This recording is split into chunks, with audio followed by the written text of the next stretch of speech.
اعوذ باللہ من الشیطان الرجیم بسم اللہ الرحمن الرحیم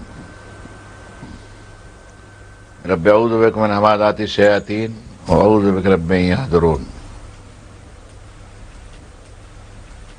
ثم جعلناک علی شریعۃ من الامر فاتبعها فلا تتبع اهواء الذین لا یعلمون انہم لن یغنوا عنک من اللہ شیئا وَلِكُلٍّ جَعَلْنَا مِنْكُمْ شِرَةً وَمِنْهَاجًا۔ بھائی اور بہنوں، اس وقت آپ کے سامنے پرسنل لا کے بارے میں کچھ باتیں عرض کرنا چاہوں گا، خاص طور پر مسلم پرسنل لا کے بارے میں بھی، اور دوسرے اس ملک میں، ہمارے سیکولر ملک میں، دھرم نرپیکش دیش کے اندر جو ان کے بہت سارے مذاہب ہیں، بلکہ کہتا ہوں کہ ہندوستان کی خصوصیت ہے اور اس کی یہ خوبی ہے اور اس کی گریما اور مہیما بھی ہے۔ میں سلام کرتا ہوں اس ملک کو کہ ساری دنیا کے مذاہب کے یہاں ڈیرے پڑے ہوئے ہیں، ان کا سب کا اپنا اپنا پرسنل لا ہے، یعنی ان کا شخصی قانون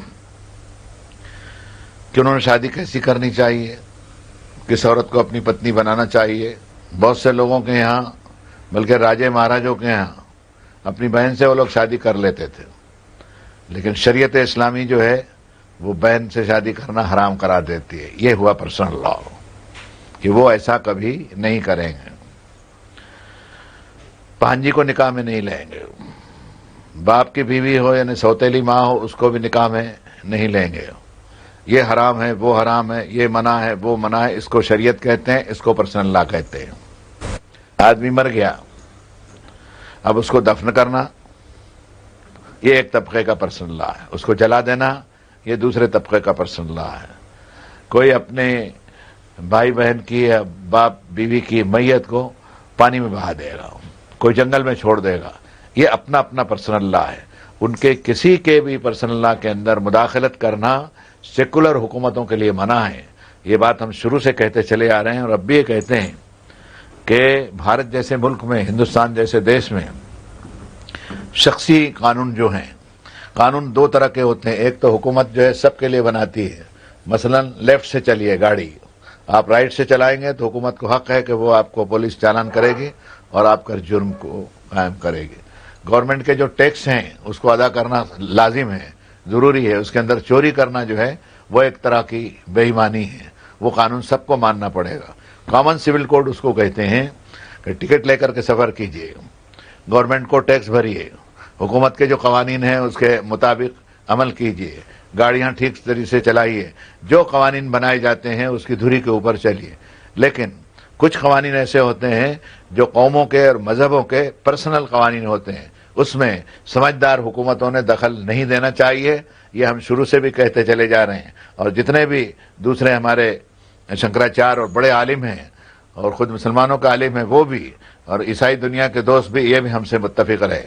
لا اکراہ فی الدین، دین میں کوئی زبردستی نہیں، اور دین جو ہے وہ کسی کے اوپر لادا نہیں جا سکتا۔ فمن شاء فلیؤمن ومن شاء فلیکفر، جس کا جی چاہے اس ایمان کو قبول کرے، جس کا جی چاہے اگر ناستکواد کو بھی قبول کرتا تو ہم کیا کر لیں گے؟ ہم اس کو اللہ کے بھروسے چھوڑیں گے کہ مر کے آدمی جب اپنے مالک کے سامنے حاضر ہوگا تو فیصلہ وہ کر لے گا۔ تو پرسنل لا کے بارے میں یہ کہوں گا کہ شخصی قانون جو ہیں سب کے الگ الگ ہیں اپنی جگہ کے اوپر۔ اب اس میں جن کی شریعت ہے، جن کے پاس آسمانی کتاب ہے، جن کے پاس اللہ کے پیغمبروں پر ایمان رکھنے کا سسٹم ہے، ان کا اپنا پرسنل لا جو ہوتا ہے اس میں وراثت ہے۔ حق وراثت لڑکی کو ماں باپ کی وراثت کے اندر بیٹوں کو حق ہے، بیٹیوں کو بھی حق ہے۔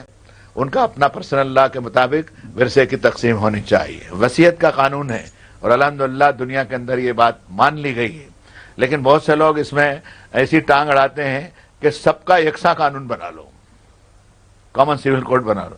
کامن سول کوڈ کیسے بنے گا؟ چنانچہ ہم ایک بہت سمجھدار پرائم منسٹر کے پاس میں جب گئے، اور مجھے مولانا نے حکم دیا تھا، علی میاں صاحب نے، کہ آپ ان سے بات کیجئے۔ میں لڑائی جھگڑے میں اور تو میں یقین نہیں رکھتا، میں ترک میں، ودیا میں اور دلیل میں اور علم کی روشنی کے اندر بات سننا بھی پسند کرتا ہوں، وہ کہنا بھی پسند کرتا ہوں۔ میں نے ان سے کہا، پرائم منسٹر صاحب، ہندوستان کی نیشنل لینگویج اب تک نہیں بن سکی۔ ہندی کو یہ حق تھا کہ اس کو ہم راشٹرپاتا قبول کرتے، لیکن ساؤتھ والوں نے قبول نہیں کیا تو ویسی کی ویسی لٹکی ہوئی. اتنا بڑا ملک ہے، اس کی راشٹر بھاشا ہم بنا نہیں سکے. بالج بھر کے ملک ہیں، میں دیکھا ان کو، نیپال کو، بنگلہ دیش کو، اور پاکستان بھی کوئی بہت بڑا ملک نہیں ہے، وہ بھی ایک، لیکن ان کی راشٹر بھاشا ہے. اور ہندوستان میں تو کوئی راشٹر بھاشا ہی نہیں ہے، جبکہ ہندی اگر ہوتی تو ہمیں بڑی خوشی ہوتی، لیکن لوگوں نے ان کو ہونے نہیں دیا. تو مجھ سے پرائم منسٹر صاحب نے کہا، کہنے لگے کہ مولانا کیا کریں، ساؤتھ والوں نے اس کا وروଧ کیا تو ہم مجبور ہو گئے. میں نے کہا ایک نیشنل لینگویج نہیں بنا سکتے تو اتنے مذاہب کا جھگڑا کیسے مول لیں گے آپ کہ ان کا پرسنل لا سب کا جو ہے کامن سول کوڈ میں تبدیل کر دیں گے. اور میں نے انہیں سمجھانے کی کوشش کی کہ جیسا جس کا پرسنل لا ہے وہ اس کے اوپر وہ عمل کرے، اسی کے اندر خیریت.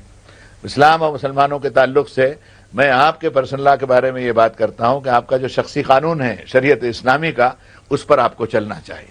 مثلا طہارت ہے، پاکیزگی ہے. ایک عالم نے خوب کہا کہ آئینے کے اوپر، آریسے کے اوپر، مرر کے اوپر گرد لگی ہوئی ہے تو اس کو کوئی گندے کپڑے سے صاف کر دیا، صاف ہو جائے گا؟ پاک نہیں ہوا. پوتر ہونے کے لیے اس کا صاف کرنا ضروری ہے. اس لیے مسلم سماج کو پوترتا کے اندر اس کا یقین ہوتا ہے.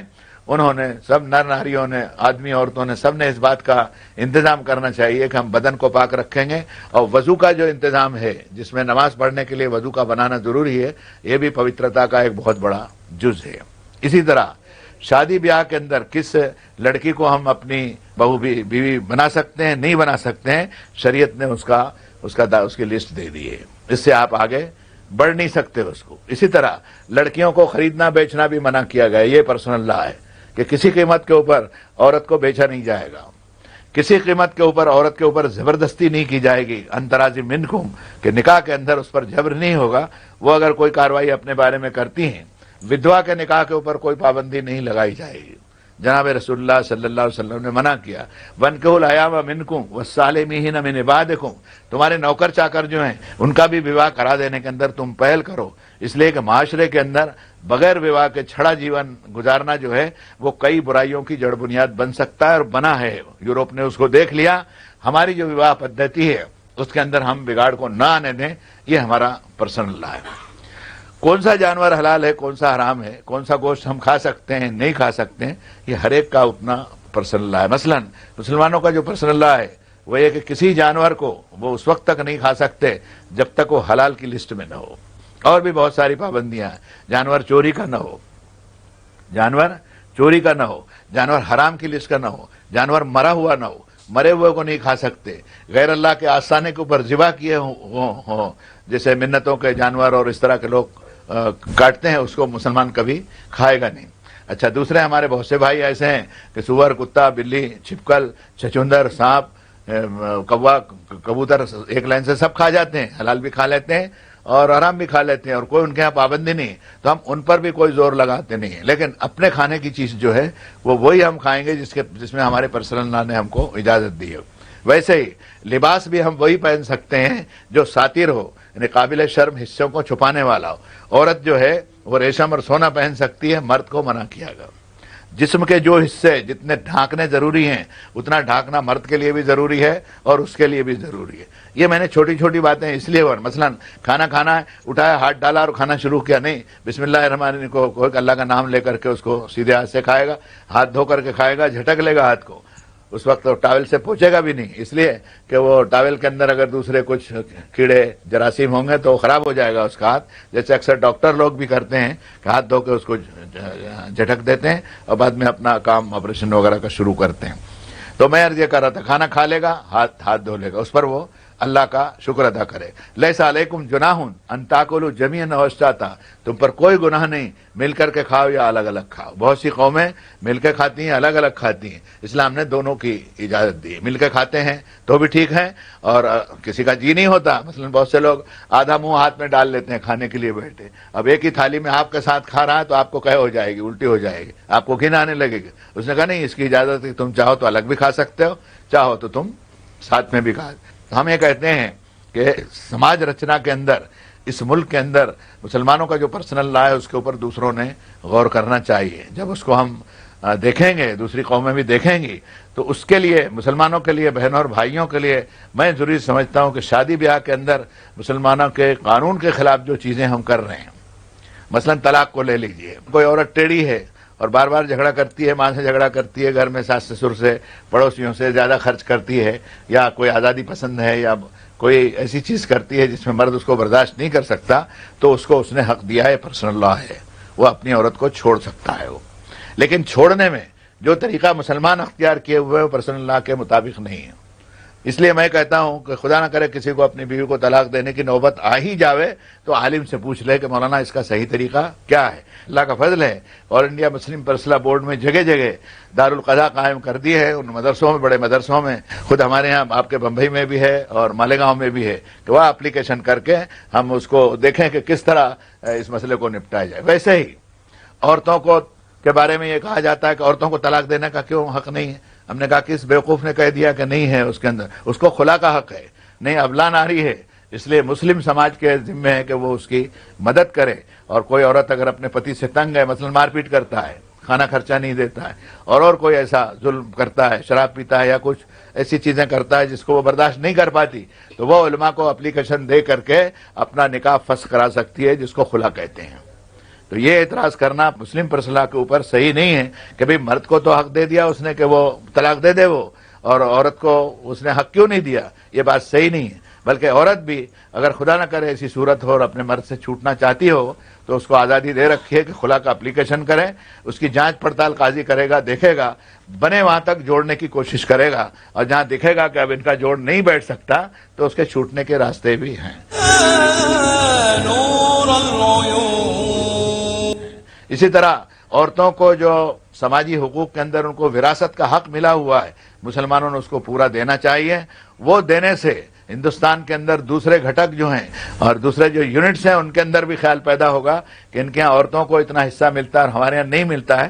تو ایسے لوگ اٹھ کر کے کھڑے ہو جائیں گے کہ آپ کے پرسنل لا کی نقل کے لیے وہ اپنے یہاں بھی ہلچل جاری کر سکتے ہیں.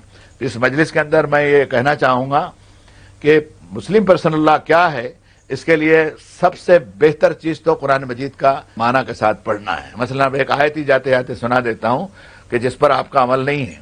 مثلا فرمایا کہ وَشَّهِدُوا ذَوَيْ عَدْلٍ مِّنكُمْ، طلاق دینے کا جب موقع آئے تو تم میں سے 2 صاحب عدل آدمیوں کو، منصف آدمیوں کو گواہ بنا لو.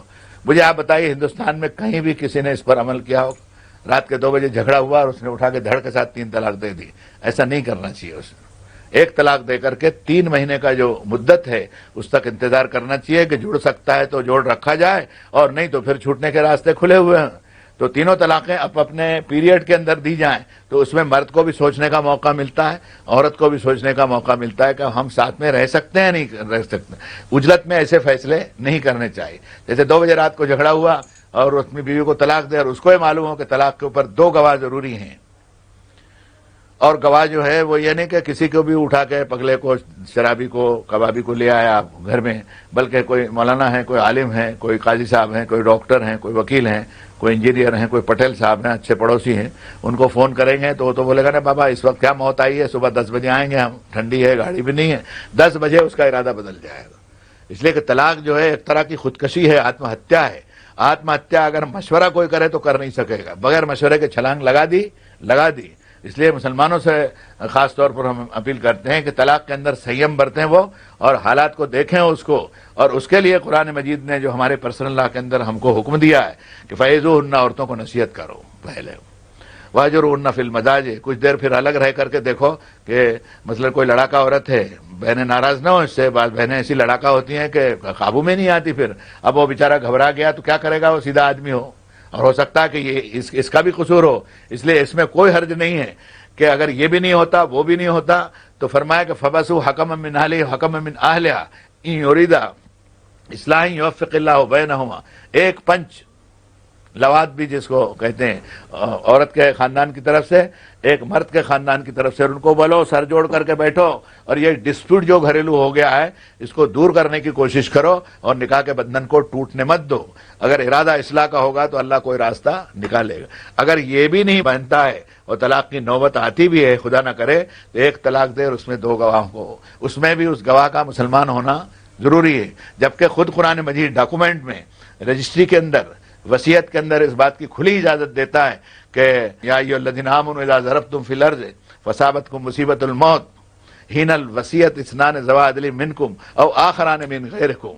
سفر میں چل رہے ہو، موت کا وقت آ گیا, کوئی ایکسیڈنٹ ہو گیا, کوئی ایسی صورت ہوئی, کوئی مال کی وصیت کرنا چاہتے ہو اپنے بال بچے کے لیے, تو 2 ایمان والوں کو ڈھونڈو اور ان کو گواہ کر لو, اور اگر نہ ملے تو غیر قوم کا بھی گواہ اس میں چلے گا, اجازت دے. لیکن عورت مرد کے جھگڑے میں وہ غیر کو جانے دینے کی اجازت اس کے گھریلو ماحول کے اندر دینا نہیں چاہتا, اس لیے اس کی پابندی لگائی. شخصی قانون کے بارے میں ہم کو بہت سینسٹیو ہو جانا چاہیے, اور جو غلطیاں ہم کر رہے ہیں ان غلطیوں کو دور کرنے کے لیے ہم نے خود قدم اٹھانا چاہیے. اس میں بہنیں جو ہیں وہ آگے آئیں, کیونکہ شادی بیاہ کی شاہ خرچیوں کے اندر بہت سے جوڑے جو ہیں ایسے ناکام ہو جاتے ہیں, خاندان کے خاندان لڑک جاتے ہیں, اور پھر اس لڑکنے کی وجہ بھی طلاق کی ہوتی ہے. قرض لے لیا, بیاج چڑھ رہا ہے, دھندا ہاتھ سے نکل گیا لوگوں کو دکھاوے اور اڈمبر کے اندر, تو آپ اپنے پرسنل لا اور شخصی قانون کے اندر زیادتیاں کیوں کرتے ہیں؟ عورت آدھا ایمان ہے, اس کی حفاظت, اس کی پرورش, اس کی رکشا اور اس کی تعلیم اور اس کے حقوق کی نگہداشت مردوں کے اوپر ہے. اور قرآن نے کہا, خوب کہا کہ وَلِلرِّجَالِ عَلَيْهِنَّ درجہ, مردوں کو 1 ڈگری درجہ ان کو حاصل ہے, باقی وَلَهُنَّ مِثْلُ الَّذِي عَلَيْهِنَّ بِالْمَعْرُوفِ, جیسے ان کے حق ہیں ویسے ان کے حق ہیں, دونوں کے حقوق کے اندر فرق نہیں ہے. اور ذمہ داریاں بھی دونوں کے اندر حد فاصل کر دی, گھر والیوں کا ہے, اور گھروں کے اوپر ان کا قبضہ ہونا چاہیے تاکہ اولاد کی تربیت اور گھر گرہستی کی زندگی جو ہے اس کو سدھارنے کی کوشش کریں. یہ پرسنل لا ہے ہمارا. اس میں نماز اور روزہ اور حج اور زکوٰۃ اور خیرات اور صدقات اور توبہ اور استغفار اور انابت اللہ اور رشتہ داروں کی خدمت اور تعلقات, اور سماج کو ایسا بنایا جائے جس میں جینے کا آدمی کا حوصلہ بڑھے کہ بھئی جینے کے لائق. گھر والیوں کا, گھر کے اندر اگر شوہر آیا تو دیکھے اس کو سارا پورا من ہے تو اس کا رہنے کے لیے جی جائے گا. یہ سب لا اور قانون ہے. اور اس میں یہ بھی بتاؤں کہ بہت ساری چھوٹی چھوٹی باتیں ایسی ہے جس کے دھیان نہ کرنے کی وجہ سے, مثلا اس نے کہا کہ یا ایھا الذین آمنوا اذا دخلتم بیوتا فسلموا علی اہلکم تحیۃ مبارکۃ من اللہ, کہ ایمان والو جب گھروں میں داخل ہو تو گھر کے لوگوں کو سلام کر لیا کرو, گھر میں آؤ تو کھکھار کر کے آؤ. یا ایھا الذین آمنوا لا تدخلوا بیوتا غیر بیوتکم, تمہارے سوا دوسرے کو گھروں میں جانا تمہارے لیے منع ہے جب تک تم تانیث نہ کر لو, یعنی آنے والا کون ہے وہ ان کو معلوم ہو جائے. ہاں کون ہے تو بولے میں ہوں. یہ میں بکری کی طرح جو کرتا ہے تو اس کے تو کوئی معنی نہیں ہو, اس نے بولنا چاہیے میں عبدالشکور خان ہوں کر کے, میں فلاں وکیل ہوں کر کے, تو آ جائیے. معلوم ہے کہ آنے والا کون ہے, اس کو تانیث کہتے ہیں, کہ ہم کو اس سے مناسبت ہو جائے کہ آنے والا کون ہے. اچھا قرآن نے تو یہاں تک کہا جو کوئی نہیں کہہ سکتا اس کے سوا. اس نے کہا اذا قیل لکم, تو جب تم نے اجازت دی جائے تو فادخلوا, آ جاؤ اس کو. لیکن اگر کہا جائے وان قیل لکم ارجعوا فارجعوا وازکی لکم, کہ اگر تم سے کہا جائے کہ نہیں اس وقت ہم ملنا نہیں چاہتے, تو گھر کے مالک کا یہ حق ہے کہ وہ اپنے گھر کے اندر دوسرے کو نہ آنے دیں, اس کے حق کو, اس کے پرسنل حق کو تسلیم کر لیا ہے شریعت کے اندر. آدمی چلا جائے واپس کہ اس وقت میں آپ سے ملنا نہیں چاہتا. اس میں معاشرے کے اندر ستھراپن اور صفائی رہے گی. اور جو چھوٹے چھوٹے قانون ہیں, مثال کے طور پر خاتمے پر یہ عرض کرتا ہوں کہ یا ایھا الذین آمنوا ولیستأذنکم الذین لم یبلغوا الحلم منکم والذین لم یبلغوا الحلم منکم یعنی ملکت ایمانکم الذین لم یبلغوا الحلم منکم 3 مرات.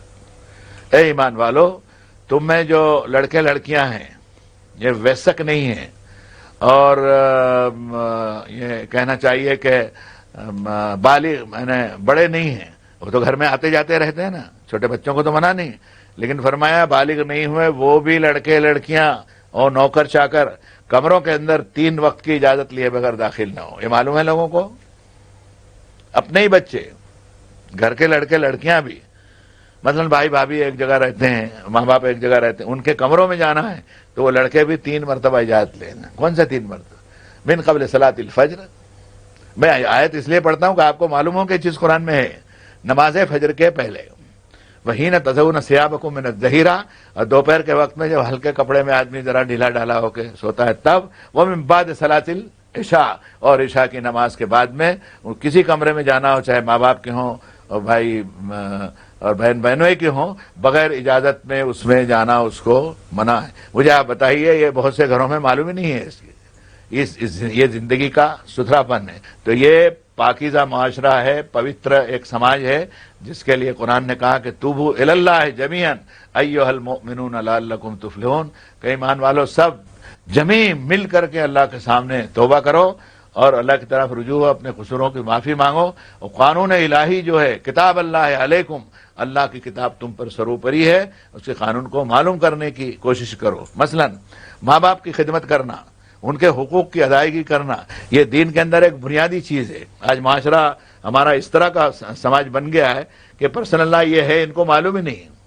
باپ کا حق جو قرآن مجید کے اندر بتایا گیا اور ماں کا جو حق بتایا گیا ہے، اس کی اگر لسٹ بنانا چاہیں گے تو آپ اس نتیجے کو پہنچیں گے کہ نماز، روزے اور حج و زکوٰۃ کے ساتھ میں اس کی بھی بڑی اہمیت ہے کہ اپنے ماں باپ کے ساتھ میں ہمارا طریقہ اچھا ہو۔ اسی طریقے سے لڑکیاں جو بیاہ دیتے ہیں، ان میں بعض علاقوں کے اندر ایسا رواج ہے کہ آج شادی ہوئی لڑکی کی 2 دن کے بعد میں میکے والے جا کے پھر بچی کو اپنے گھر لے آئے، پھر وہ لے کے گئے، پھر یہ گھن چکر کی طرح بچی ادھر سے ادھر بچی بیائی گئی تو میں نصیحت کرتا ہوں کہ مہینے 2 مہینے 4 مہینے اس کو لانا نہیں چاہیے، اس لیے کہ ساس سسر دیور اور نندیں کیسی ہے، ان کا مزاج کیا ہے، اس کو سمجھنے میں اس کو سہایتا ملے گی، 4-6 مہینے رہے گی۔ اب 2 دن کہیں رکھ کر کے آ گئے آپ کو تو کوئی مزاج کی تبدیلی اور کوئی پروگرام نہیں بنا سکے گی۔ بہت سے نکاح جو فیل ہوتے ہیں، بچیوں کو اب اپنی پرسنل لا کے تحت یہ ان کو نصیحت کرو کہ ادھر کی بات میکے میں نہیں کریں، اور میکے کی بات جو ہے وہ سسرال کے اندر نہیں کریں۔ یہاں کی باتیں وہاں، وہاں کی باتیں وہاں کرنے سے چغلی چاڑی کا ماحول بنتا ہے اور خاندان کے اندر بگاڑ آتا ہے۔ یہ چیز معلوم ہے کیا؟ مسلمان اس کو دیکھتے ہیں کہ ڈول ڈبا کے کر لیں گے آپ، یہ شریعت نہیں ہے، بدعت کا نام شریعت نہیں ہے۔ شریعت جو ہے وہ جناب رسول اللہ صلی اللہ علیہ وسلم ساتھیوں اور صحابہ خواتین نے اور امہات المومنین نے جو تربیت کی ہے وہ آپ کو کرنا پڑے گا، جس سے آپ کا معاشرہ اور آپ کا خاندان ایک مثالی ہوگا، سمبل ہوگا، نمونے کے لائق ہوگا کہ دوسرے دیکھیں تو ان کا جی چاہے کہ ایمان والوں کا سماج دیکھنے کے قابل ہے۔ اسی طریقے سے نماز کے بارے میں کہتا ہوں کہ دھینگا مشتی نہیں کرنی چاہیے۔ بسوں میں، بس اڈوں میں، ٹرینوں میں کہیں نماز پڑھنا ہو تو مسافروں کو تکلیف نہ ہو، ہٹو بچو ہم نماز پڑھنے نہیں، ذرا سی جگہ دے دیجئے لالا جی تھوڑی دیر کے لیے ہم نماز پڑھیں، تو بہت محبت سے وہ آپ کو جگہ بھی دے گا۔ معاشرہ جو ہے قولوا للناس ہے حسنا، کہ لوگوں سے اچھی بات کہو، لڑائی جھگڑا، کھینچ تان، ٹرے بازی، تانا کشی بالکل نہ ہو، مسلمان کی زبان کے اندر نرمی ہو۔ اور اس کے لیے پرسنل لا کے اعتبار سے میں صاحب کے کہتا ہوں کہ ادعو الی سبیل ربک بالحکمت والموعظۃ الحسنۃ وجادلھم باللتی ہی احسن، کہ اپنے پروردگار کے راستے کی طرف جس سے بہتر قانون زندگی نہیں ہو سکتا، لوگوں کو بلاؤ، اور کبھی بحث کا موقع ہو تو اس میں خوبصورتی سے بحث کرے۔ تو میں لڑائی جھگڑا اور کرکش بنا اور سختی اور ٹرے بازی سے لوگوں کے دلوں کو توڑنے کے بجائے ہم جوڑنے کی کوشش کریں۔ انہیں معلوم ہو کہ صاحب کتاب امت ہے، اللہ پر یقین رکھتا ہے، قرآن پر یقین رکھتا ہے، اس لیے وہ غصے کی اور تناؤ کی بات سے دور رہے گا۔ میں اللہ کی حفاظت میں دیتا ہوں یہ کہتے ہوئے کہ ہم اپنے پرسنل اللہ کے اوپر عمل کریں تو اللہ کا فضل ہے کہ اس ملک میں ابھی ہم کو کسی نے منع نہیں کیا ہے، اور کوئی ایسا قانون بنا نہیں ہے کہ کامن سیول کوڈ بن جائے گا، اور بنے گا بھی نہیں انشاءاللہ۔ ہمیں امید ہے کہ اس ملک کا سیکولرزم قائم رہے گا۔ صلی اللہ تعالی علی خیر خلقہ۔